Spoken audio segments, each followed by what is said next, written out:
get you over. Right, first I'm going to say that of all the presentations that I've given kind of overseas and around the country, I must say this is the one that I'm actually really nervous at for some weird reason. So hopefully I'll be able to go through this fairly coherently. So my name's, do I just kind of press this thing in the middle here? That's me, right? I'm the former head of communications at Brighton University Council and the founding director of Colab, which is a social purpose consultancy. I'm just going to kind of talk a little bit about kind of me, why I went into the public sector, why I started Colab, and why I feel a lot of the stuff that I'm now doing why it really matters. There's a lot about kind of me and how why I arrived at this particular place. So bear with me. I hope that it'll be something that might be of some interest to you. By the way, I'm cool about taking questions as we go along, so if you've got something to ask or comment on by all means, please do so. I find it much easier that way than kind of me talking and then at the end expecting people to say stuff. Right, I was born in Papua New Guinea, a village called Hanobala. Just to tell you a little bit of Hanobala. Hanobala is like does anyone here know where Papua New Guinea is, by the way? Yeah, cool. Alright, does anyone know Hanobala? Alright, okay. You will now. Hanobala is a village on the capital of Papua New Guinea, Port Moresby. It's literally built out of the water. My mother is Papuan and my father is Australian. I come from a long line of my mother's kind of tribe, which is the Motuan. They were hundreds and hundreds of years old. And my grandfather, my mother's side, was the chief of this village. And then when he died, my mother became the chiefess. Right? And I spent my very early years living in these huts, right, with my mother and what we call boo-boos, which are grandparents. And it was really instructive in my early years in terms of the notion of community. What we used to do is go there and they'd sit in a circle, and everyone in the community would turn up in the evening and they'd bring food, right, and we'd all sit down and everyone would share the food. And the idea was that the elders would sit in the front and then basically generationally go all the way back. So, little guys like me went way up the back. But actually what they used to do, used to hang these things called billums, right? And billums were like little nets. And they used to, for the little kids, and they string them up above the whole family, and you'd sit there and sleep while everyone would cook. And the idea was we'd share food and share conversations about what was going on in the village and how everybody could help each other out. So I kind of grew up with this kind of lifestyle for the first few years. I was very sick as a baby. I nearly died, and so when I kind of made it out of the hospital, I went to live in the village. And thankfully, I kind of came through. This is what the village looked like before that. Before kind of modernity turned up. Yeah. And this is quite common now. So when I was growing up in this community, it was starting to kind of experience some of these changes. 1975 was when the year Papua New Guinea gaining its independence, the year I was born. And up until that point, you had a lot of, it was basically colonialism coming into this country because Papua New Guinea is rich in a lot of natural resources. And then they would basically take over territories and really run down the communities. This was kind of my experience as I was growing up, and I saw a lot of this stuff. Then early on, I spent a lot of time out in a place called Ihu, which is next to Karama, which is this place. Ihu is like further on, crocodile-infested rivers. In a part of Papua New Guinea called the Gulf Province. Don't know if any of you traveled in this part of the world. It's absolutely beautiful. And I lived out there, just me and my sister, no other white faces, not apart from my dad, and just surrounded by the kind of indigenous community. And my father, he worked for, he was an Anglophile, nothing wrong with that, except that the company he worked for was called Steamships. Anyone here know Steamships? Steamships is a big British corporation, partly owned by Dutch as well, I think. And what they would do is they go into these kind of communities, particularly in these parts of Papua New Guinea, where in this area here is really mineral rich. The land is very fertile. My dad was a plantation manager, station manager, and his job was to run massive tracts of territory. I mean, huge. It would take you weeks to get around, right? And you navigate most of it by outboard motor, and then inland you had to kind of use a motorbike to kind of navigate your way around as well. And what they would do is they would go into these communities and they would do deals with the government, and they were always dodgy deals, and they would buy up large tracts of the land, like virtually nothing. And then they would take the indigenous community off the land. They used to build these compounds and put these people in these compounds and then make them work on the land. But they paid them. They paid the money, so you know living, become modern and all of these things. But what they then would do is set up a trading store. So these people on a Friday will get their paycheck and then walk straight to the trading store, they'll go and make steamships and then pull back their money. Yeah. And sometimes they would buy a bit too much. So then they owed the company. Right? So they were in debt. And the way to work the debt off is to work. Extra time. And when I was in these communities, and you have to bear in mind, my mum was black, she was from Papua New Guinea, she was indigenous, and she, in hierarchical sense, and her mother, they're like at the top. Right? And she was the chiefess of a village that's like hundreds of years old. So for me, growing up was a very interesting dichotomy. Right? And what I observed in these communities was a high mortality rate. When people were taken off their land and put into these compounds, sickness and death was really, really high. Right? And tension as well between communities. So this was kind of my experience. And this is Kerama. So we used to spend a lot of times as kids getting in these things, these canoes, hollowed out trees, and just culling the rivers and fooling around. Now, at the time as a kid, I didn't have any, value judgments about what's going on. I'm just growing up and I'm just seeing this stuff, and, thinking it's pretty normal. Yeah. But as I said, this is kind of what used to happen up and down the land. Massive deforestation of the countryside. That's small scale. They would have things like big mining companies like Octedi would basically dredge the part, and there'd be villages, because there's so many rivers, villages live on these on the rivers, and they were just pumping all the dregs back into the river, and it would go down, and all the communities, because they rely on this water source, they were getting poisoned. My brother actually worked on a particular campaign to lobby Octedi and give compensation back to some of the communities. So I was shipped off to Australia at a very young age. I went to a boarding school. That was our final year. That's Joseph and Technicolor Greencoat. I was shipped off to boarding school. I was in boarding school from the age of 7, I think, or 8. Basically, my mum died when I was very young. I was about 7 or 8 at the time, and I was then transferred off to boarding school. But I was sent to Australian boarding school at the age of 11. Right? And I remember flying there all by myself, getting out, like, what's all this about? And going to this boarding school, and there's all these kids everywhere, and I'm like, this is a bit foreign. And interestingly, the story of being in Australia, and I loved it there, but this is what I encountered a lot. Right, so this is like in the mid to late 80s, yeah.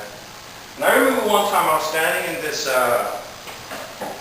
water slide, so it was with some friends, and my friends behind me were mucking around, and this guy, he bumped me, and I accidentally bumped the girl in front of me, and she turned around and said, "Get to the back of the line, nigger." And I had never heard this word nigger before, ever in my life. And I was like, And my friends got really upset, and they turned around and said, "Why are you not angry about this?"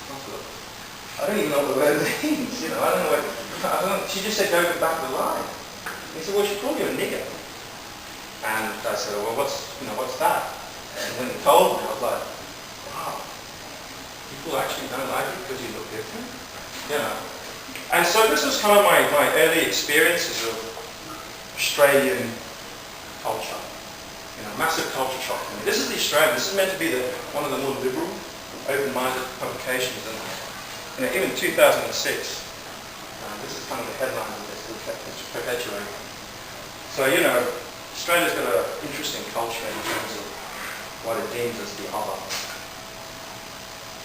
I was lucky enough to just make it through school. Seriously. I hated school so much because it was horrible. You can imagine, I was at boarding school, you know, there were a bunch of motherfuckers there. They bullied the fuck out of me. Luckily I could run fast, but of course they were chasing me, so you know, I had scholarship, and then I went off to the Australian Institute of Sport. And that saved my ass, to be honest, because I was just not doing well at school. I hated school. I hated school so much, I couldn't wait to leave. I tried to run away a few times, but the problem was my dad lived in Papua New Guinea, and I was in boarding school in Australia, so where could I run? So I was a bit screwed there. So I really struggled. I kind of just made it through, but luckily from sport I was able to gain a scholarship, and part of the criteria of being on scholarship was you have to actually do well academically. So I had no choice, I had to knuckle down. So I went to this university, which was the campus of sport here, and interestingly enough, I remember getting in there. In my first year I was doing, I think, Bachelor of Arts, and I was like, oh, this is really interesting, and then I was doing really well. I was able to pick what I liked. Right? And I was, you know, oh yeah, I'll do that, and I'll do that.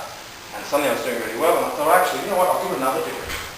So I went to a business degree as well. So I did 2 degrees at the same time. And I graduated in the top 5% of my cohort. Yeah? So I was pretty kind of impressed about that. You know, it kind of surprised me, to be honest. Surprised my dad, totally. But, you know, I got through it. And then I went to work for this organisation as a lobbying, they were a lobbying firm based in Brisbane. And in this firm, one of the areas that I actually got to work in, and this kind of really did open my eyes quite a lot, I worked in Indigenous land rights. And in Australia, as you all know, there's kind of real issues around that. And I got to experience actually going out to some of the communities about some of the really kind of dire conditions they work in. So our job as part of BBS Communications Group was to do the negotiations. Unfortunately, we were working for the big companies, right? So we were actually on their behalf. But our role was then to actually say to them, you need to ensure that when you're going to this territory, you have to actually do a proper corporate responsibility program. And at this particular point in time, I didn't really know much about what all that meant. I was kind of still being wowed by this brilliant agency. But when I was working in these communities and I saw some really, you know, quite tough conditions, it kind of made me question kind of the whole values and ethos of Australia, kind of its cultural identity, its own politics. But, you know, I was still relatively young and, you know, trying to kind of find my way through all this stuff. After a couple of years there, I decided to come over here. So I flew to London. I had £1,000 in my back pocket and I flew to London. And I remember arriving, it was November, and it was so cold as I get on the plane. Like, no shit, man, they were right, this place is fucking cold. Oh man, you know. And I came, what was it, November, and it took me ages to actually find a proper job. Partly because when I first turned up, it was like, holy shit, I went from Brisbane, which is like, I don't know, it's 1 million people in total, but actual, the central business district where most people are, it's about, I don't know, a couple 100,000. So landing in a city like this, when literally I remember walking down the street going, nobody will know me. I can get up all sorts of wicked shit here and no one will ever find out, you know. So I was like, that ground I had, boom, it was gone. And because I didn't know how to navigate the tube or the buses, I was taking taxis everywhere. Man, I was living large, one of the best times of my life. And I remember one day I was like walking down Tottenham Court Road and I went to get some money out and I put my card in. 10p. So I was like, okay, I've got, you know, 10 10p in the bank account, and really stuck. So I went down the road, just went like literally from bar to bar to bar to bar, asking for a job. Got a job in this bar and realised actually that's not enough, and then went and picked up a couple of days later a data entry job. And I'm telling you guys, they should just scrap Guantanamo Bay and send people straight to data entry jobs. Because it just absolutely was the most mind-numbing thing, but I had to do it. So I did that for like 3 months to get myself back on my feet. And then I ended up getting a job with another agency called Dolly Slater. I shouldn't mention them because I was like a slave. It was so horrible. I had such a terrible time there. I really hated that job. They were so command and control. You just had no freedom to do what you felt was the right thing to do. It was just suffocating, so I quit that job and went traveling for like 3 months around Spain, North Africa, or God knows where. But then I came back, and then I was working for another firm, another public sector organisation in London before I moved here. And this is, I am actually speeding through my life. But this is a really important point because actually this is when kind of my life started changing. Truthfully, coming to Brighton. It changed for a couple of reasons. This guy is my son. His name is Eden. He's on the beach and he's actually shouting at the waves. And this place. So, Brighton and this kid hold a very special place in my heart. I came to Brighton and I was given the job at Brighton City Council, and I cannot thank them more enough because really that experience totally changed my life. Really changed my life. I worked with them for 5 years. And I had such a great time there. We did so many cool things. Tom was involved with kind of us doing the first ever social media kind of inbuilt into the whole organisation something like 6 years ago, 5 years ago at Brighton City Council. We were the first to kind of deploy that, and a whole range of other things. But I got to kind of really experience an organisation that was so closely connected with its community. And I was privileged to work with some of the really brightest people I've ever experienced in that organisation, who were so passionate about the place. You could walk into a room and there were like, you'd have 10 people in the room with 10 different opinions, all passionate about the place. You couldn't agree on anything, which was really, really cool, but it kind of explains why sometimes it takes the council a little bit longer because, there's a lot of individuals in there, with different views. But it was a great place, and we did some very innovative things. I know you may not feel that from the outside. Brighton City Council did definitely push the boat out there for some things. A chap came in by the name of John Barradell, who was the chief executive, and he was really pushing the boat out. I think he probably pushed the boat out too far for some people and just kind of blew people's minds. He truly understood the importance of connecting an organisation, particularly a public sector organisation, with the place. And that resonated so powerfully with me that I loved working for this guy. But unfortunately he left, and the organisation, it's a tough environment at the moment, with all these cuts, people getting nervous about their jobs. So they really started kind of shrinking back. And it was much more an emphasis on as opposed to kind of opening up and embracing the community, working with the community. Let's pull back and go back to kind of what we know best. And what they really know best is actually we'll make a decision, we'll push it down the line and we deliver it. I just got sick of that. I went into public service because I genuinely believe in public service. Right? And I was getting super frustrated with that. But also at this time, while I was here, I started kind of making the connections all the way back to my childhood, right? And it started making sense to me why I was working in this area, right? And this kind of, I thought, wow, why I was so passionate about actually trying to find new models of service delivery to create better communities, to try and bring people together, right, collectively, that we can co-create stuff, right? And it was kind of subconsciously working away, and then kind of one day I literally woke up and went, holy fuck, right? It's because I'm passionate about this side of things. Principally because I'd experienced suffering, inequality all my life. And so I wanted to work in an environment that challenged that in a constructive way. But I got frustrated with the organisation, right? And I also got frustrated because this kid here, right, apart from always kind of giving me a hard time, I looked at him one day and I thought, what's he going to inherit? What is this kid going to inherit when he's, 17, 27, 37? Well, what's my role in this world? I grew up in a particular environment and I saw stuff that got happen. Right? I saw discrimination, I saw exploitation, I saw injustice. Right? So what's my kid going to grow up? He's living in a beautiful city, one of the best cities in the world. Right? Where, you can be anybody. Right? And it's a pretty kind of inclusive place. So I kind of, this kind of identity crisis I started having about what am I going to do? I was getting frustrated with the organisation. I was looking at the sun and thinking, what is this? So, I was reaching a kind of critical point of the organisation, and I knew that, me and the organisation were going to have a divorce. It was, not going to be a happy one. If I stayed on, I would have been sacked, so I just sort of, fuck this, I'm leaving. So I kind of packed the bags and got out of there. And it was at that point I had a bit of a break, and I thought, what will I do?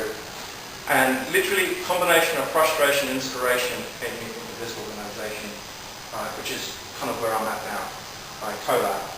That's really not really a company, it's more me. It's kind of like, I just call it that, but it's actually me.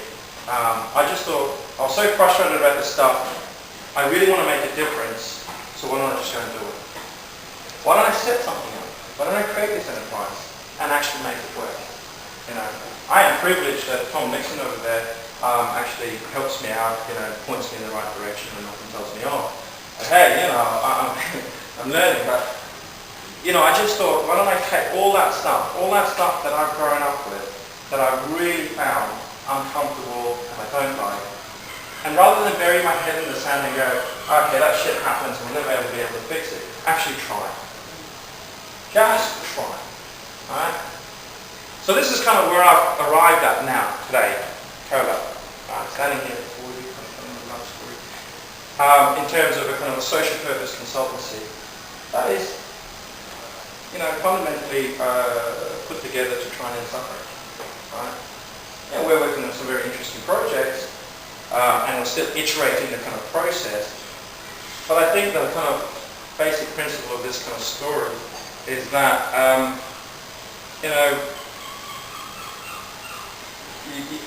we can collectively, and individually and collectively, make that difference. Right? I don't know how much of a difference we'll actually make, but I'm proud of the fact that actually we're taking one step forward. And, if anything, really, when this kid's like 27, or he's 17, and, I would love for him to be able to say, Dad, I know you can't change the world, but I'm bloody glad that you at least acknowledge that there are issues out there and you try. That to me would be like my benchmark of success.